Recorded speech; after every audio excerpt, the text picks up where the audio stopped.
Galanni Waaqayyoof haa ta'u. Ameen. Nagaan sin gaafadha san Waaqayyo maqaa Yesuusiin akkam jirtu. Nagaa Waaqayyo isiniif haa ta'u.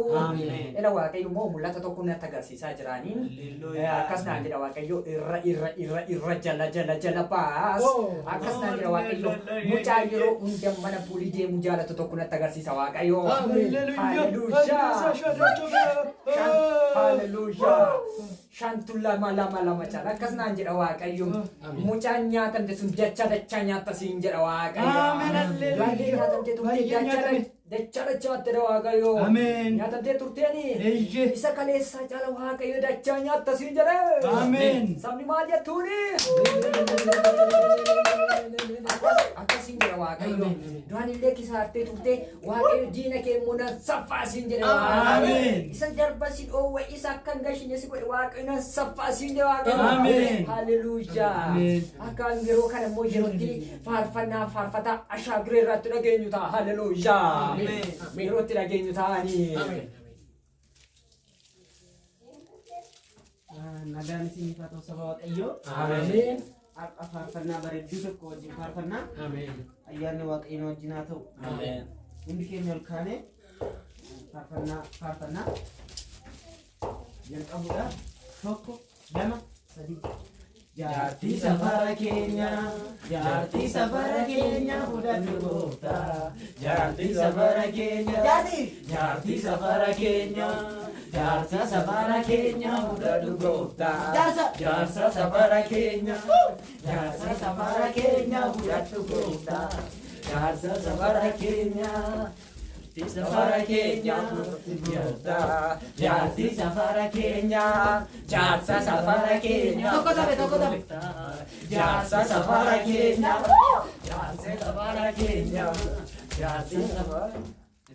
Galanni Waaqayyoof haa ta'u. Ameen. Galanni Waaqayyoof haa ta'u. Ameen. Nagaan si gaafadha san Waaqayyo maqaa Yesuusiin akkam jirtu. Nagaa galata Waaqayyo. Nagaa Waaqayyo isiniif haa ta'u. Ameen. Ameen jedha ameen. Ameen. Aramu Waaqayyo mul'ata tokko natti agarsiisee jiran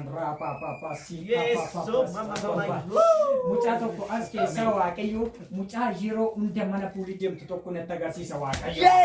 Hallelujah. As keessa jira siin jedha Waaqayyo. Jirtaani? Jira. Akkasiin jedha Waaqayyo. Ameen. Waaqayyo yeroo hunda duraanii nyaatamaa turte Waaqayyo mudacha dachas nyaachisa siin jedha Waaqayyo. Ameen jedhika. Sabni maal jettuuni? Duraan nyaatamtee turte miti. Duraan nyaatamtee turte miti. Waaqayyo mudacha dachas nyaachisa siin jedha Waaqayyo. Ameen. Kana qofa miti akkasiin jedha Waaqayyo. Waaqayyo isallee akka gashine si gochaa ture waayitillee akka gashine si gochaa ture Waaqayyo waayitiin jalaa galchisiin jedha Waaqayyo. Kana qofa miti Waaqayyo istiraachin jalaa galchee jedha Waaqayyo. Hallelujah. Papa rajala basi shantu lama jala ameen jalaka. Sabni meeqa latte gashama. Amma moo yeroo faarfataa ashaagiree irraa yeroo faarfannaatti dhageenyu ta'a. Hallelujah. Yerootti faarfannu ta'a. Hallelujah. Amen.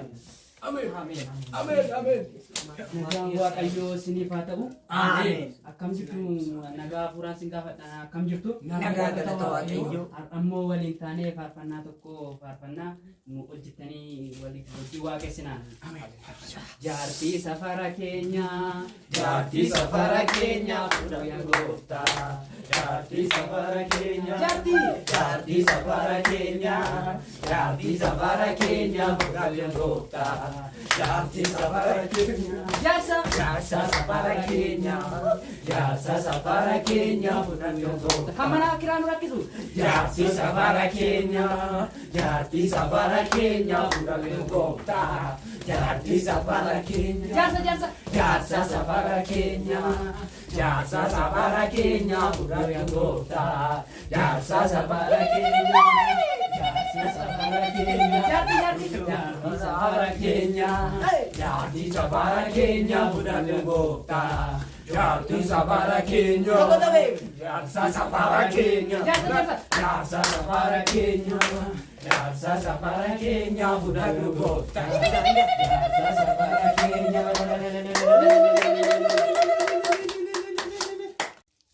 Hello guys, har'a dhiironni kun dubartoota akka jaallatan yookaan immoo chikii akka qabaniin gaafadhaani yookaan immoo gara fuulduraatti chikii akkamii akka qabaachuu barbaadan isaan hin gaafadha nu wajjin ta'a. Akkasumas immoo follow like gochuudhaan nu bukkee dhaabadhaa. Akkam obboleessu jaalallee qabdaa? Ani jaalallee hin qabu garuu gara fuulduraatti nan barbaadaan iyyuu.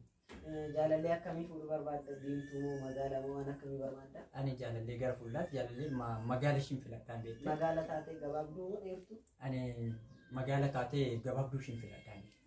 Atoo? Anis illee har'aa fi yookaan ammaa fi jaalallee kana hin horree garuu gara fuulduraatti waan nuruu barbaadu dubara gabaabduu barbaada. Atoo obboleessu dubara akkamii barbaadda? Ammaaf illee jaalallee hin qabu gara fuulduratti jaalachuudhaaf karoorarra hin jira. Ammaaf ani dubara dheertuu furdoon barbaadan. Sababni isaa hoo? Ani durbii gabaabduun qullubbii adii natti fakkaata.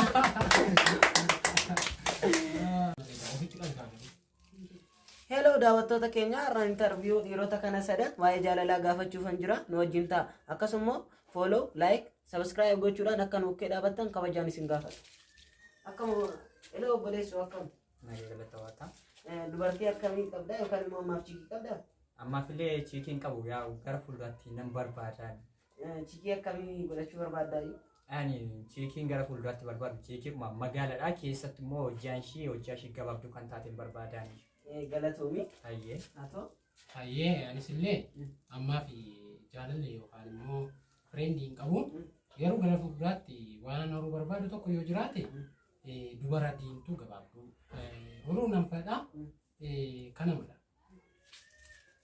Hello obboleessu atoo? Anis illee ammaa fi chikii hin qabu. Gara fuulduraatti chikii nan horaa baay'ee ishee horuun barbaada jechuu yaada.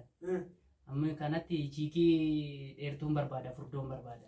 Maaliif isaan keessaa akka isaanii gabaabduu jechuu didde si qofni maaliif adda ta'e? Ani durbi gabaabduun qullubbii adii natti fakkaatti kanaaf hin jaalladhu.